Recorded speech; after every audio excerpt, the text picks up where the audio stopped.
We've all been there, right? You pick up your phone just to watch one quick video, and then you blink, and somehow an entire hour has just disappeared into this black hole of endless scrolling. If that sounds familiar, well, you're definitely not alone.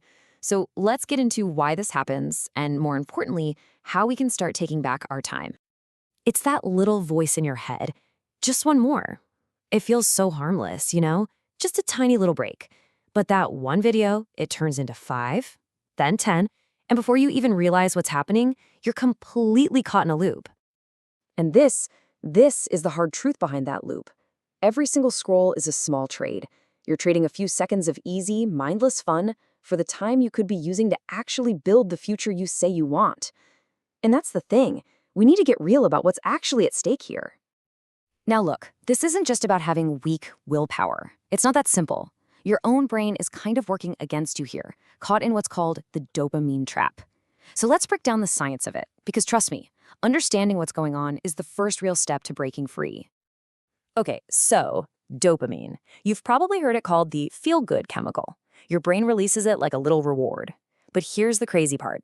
The same chemical that gets released when you watch a funny cat video is also involved in things like gambling or even drug use. It's a seriously powerful motivator, and it's designed to do one thing: make you want more. So this is it. This is the exact cycle that gets us so stuck. You scroll, you see some cool, boom, you get a reward. But that reward fades super fast, and your brain immediately starts screaming, hey, do that again. It's this powerful, self-reinforcing loop that is incredibly hard to just step out of once you're in it. And here's the real kicker. These apps are not neutral players here. Things like the infinite scroll and those hyper-personalized algorithms, they're literally engineered by some of the smartest people on the planet to learn exactly what gives you that dopamine hit. It's basically a slot machine on your pocket, feeding you an endless, unpredictable stream of content that makes it almost impossible to look away. Okay, so now we get why it's so dang addictive. Let's shift gears and talk about the consequences, because this habit builds into a much, much bigger problem. What is the real price we're paying for all this scrolling? Let's try to make this tangible for a second. If you lose just 1 hour a day to your phone, and let's be honest, for a lot of us, it's more, that adds up to over 350 hours a year. Just think about that. What could you do with an extra 350 hours? You can master a new skill, revise your entire syllabus twice. That's the time we are literally trading away. And the cost isn't just about lost time. Not at all. As research from places like Podar International School points out, it hits, well, everything. Academically, it absolutely tanks your focus. Physically, it messes with your sleep and keeps you sitting down. And mentally, it can lead to more anxiety and actually make your real-world social skills weaker. And honestly, this might be the most damaging part of the whole thing. All this short-form content is training your brain to expect a new jolt of excitement every 15 seconds. So what happens when you sit down to study or read a book? It feels boring. Not because it is boring, but because your brain has literally been rewired to crave constant, nonstop stimulation.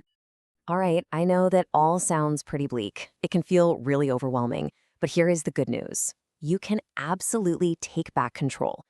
This isn't about deleting everything and living in a cave. It's about being intentional. So let's walk through a super clear 5-step action plan to break this cycle for good. So here it is, our game plan. First, we're going to talk about how to consciously break the pattern of just mindlessly scrolling. Second, we'll create friction, make it a choice, not just a reflex. Third, we'll cover how to optimize your feed so it actually serves you.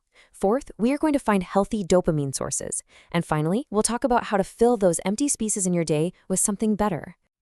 Okay, first up, break the pattern. This one is all about awareness. The next time you feel that itch to scroll, just pause for 3 seconds and ask yourself, why am I doing this? That tiny pause can be enough to break the habit loop.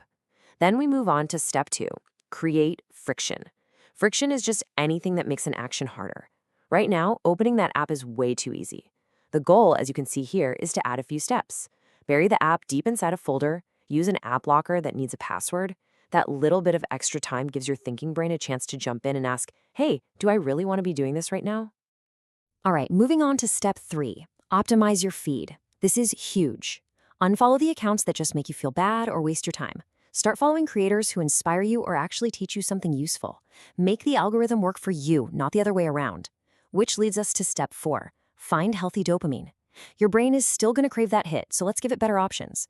Things like exercise, a real conversation with a friend, or challenging your mind with a game. These provide a reward that's way more sustainable and actually good for you. And finally, step 5. Fill your empty spaces. We usually scroll when we're bored, right? Or waiting in line. So have a plan. Keep a book with you. Have a podcast ready to go. Decide ahead of time what you'll do in those moments so scrolling isn't just the easy default choice. At the end of the day, this is about so much more than just breaking a bad habit. It's about making a choice about what you really want for your future. It's about shifting your focus from what's easy and right in front of you to what's meaningful and truly rewarding. This quote just hits the nail on the head, doesn't it? The world of short-form content promises you everything right now, instant gratification. But real success, the kind that actually matters, in your studies, in sports, in your career, it's built on the exact opposite. It's built on deep focus and putting in the work day after day. And that's really what it all boils down to. Let your goals, your ambitions, that long-term vision of who you want to become, let that guide what you do. Not some algorithm that just wants to serve you one more 15-second clip. Seriously, forget all that curated perfection you see on a screen. The real glow up, the transformation that's going to bring you genuine confidence and fulfillment, that happens when you put the phone down and start investing all that time and focus back into yourself. That's the kind of success that will speak for itself. So I'm going to leave you with this question. Every single time you choose your textbook over your phone, you're making a statement. You're building a result. What story do you want that result to tell about you? The choice, as always, is yours.